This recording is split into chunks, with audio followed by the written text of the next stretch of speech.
Film makers, अगर आप अपनी फ़िल्म बनाने की सोच रहे हैं, अपनी पहली स्क्रिप्ट लिखने की सोच रहे हैं, तो 6 ऐसे क्वेश्चन अपने आप से पूछना बहुत ज़रूरी है, जिसको आंसर किए बगैर आप ये प्रोसेस शुरू नहीं कर सकते। व्हाट आर दीज़ 6 क्वेश्चंस, सब समझते हैं इस इंट्रो के बाद।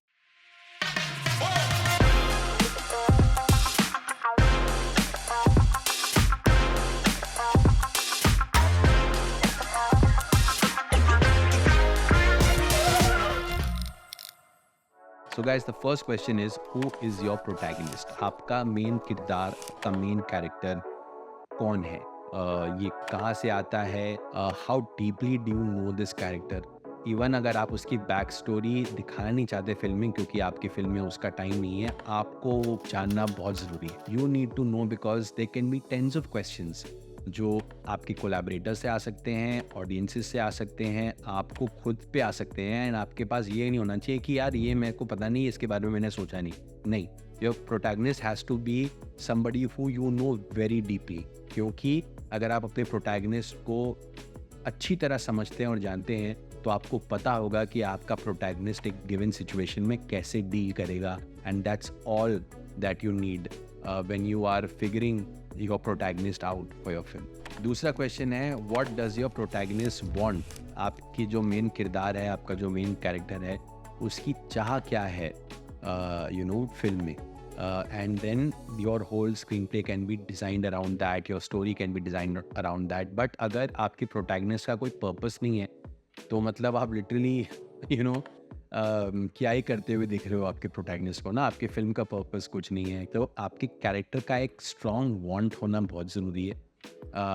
और how he achieves that want is what you will basically make in the film. Many a times आपकी character का as such कोई want नहीं होगा, that's also possible. बट जिस दुनिया में आपका प्रोटैगनिस्ट सेट किया गया है, वहाँ से उसकी वांट की डिस्कवरी भी उसकी फिल्म हो सकती है। But at the end of the day you still need to know the want, right? It might not be from the get-go, but it will come eventually. So whether you use it at the get-go or whether you discover it eventually, want को पहले से जानना बहुत ज़रूरी है। तीसरा question है, what is at stake? देखो भाई, स्टेक्स तो होनी पड़ेंगी ना फिल्म में। अगर स्टेक नहीं है, फिर डेप्थ फिल्म की ख़त्म हो जाती है, राइट? जब से आप लगान में भी देखते हैं, भुवन अच्छा एक सिंपल अच्छा खासा विलेजर है, there are basic problems in the village, but भाई उनकी जो ज़मीन है उस पे तो मतलब ब्रिटिशर्स लगान भी लगा रहे हैं, बारिश भी नहीं हुई है, फसल की प्रॉब्लम है, all of these things are there, तो भाई अनर्थ हो सकता है, राइट? तो there is so much at stake. But यहीं पे जहाँ पे ब्रिटिशर्स बोलते हैं कि भाई हमको क्रिकेट में अगर हरा दोगे तो सब कुछ माफ़ हो जाएगा, सारी पेनल्टीज माफ़ हो जाएंगी, आप बच जाओगे अपने प्रॉब्लम से। पर अगर नहीं कर पाए तो आपको डबल टैक्स देना पड़ेगा, आपको दुगना लगान देना पड़ेगा, right?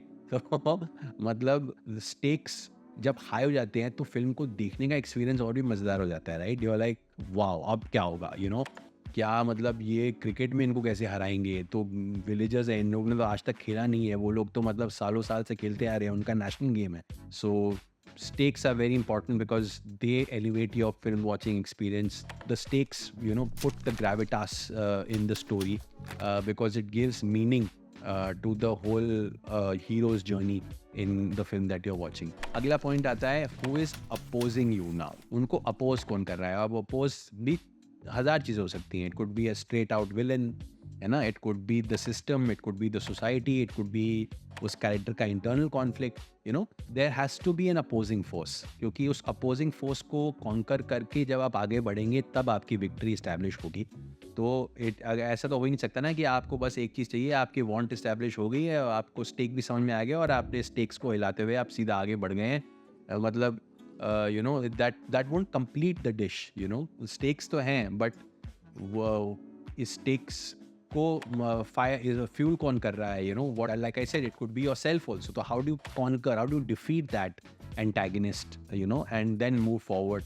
Is the hero's journey that gets completed when these things are taken care of. अगला क्वेश्चन है, what is the emotional core of the film? तो भाई इमोशनल कोर को जानना बहुत ज़रूरी है, क्योंकि ये एक ऐसी इंटेंजिबल सी चीज़ होती है ना, जो आपके सारे कैरेक्टर्स को बाइंड करती है और आपके एक्सपीरियंस को और ज़्यादा इंटरेस्टिंग बनाती है। और मतलब आप खुद सोचो ना, अगर लगान सिर्फ लैंड और क्रिकेट के बारे में होती और अंडरलाइंग इमोशनल क्वेश्चंस को आप हटा देते, तो फिल्म तो मतलब कुछ भी नहीं होती. It would be nothing. Then it's like watching another cricket match on screen, right? Literally दो टीम्स क्रिकेट खेल रही हैं, फिर तो मतलब लिटरली वो हो जाता है. बट इमोशनली कितनी सारी चीज़ें हैं जो बाइंड करती हैं फिल्म को. whether it is the love angles that you see between Gracie's character and Amir's character, or the British lady जिसका affection आमिर के character के लिए होता है, it's only because लगान का emotional core इतना strong है, which is why the full watching experience becomes so enhanced और इतना मज़ा आता है फिल्म को देखने में. You know, क्योंकि ये सारी चीज़ें are there and very well taken care of. So Lagan becomes a very wholesome and a very great watch.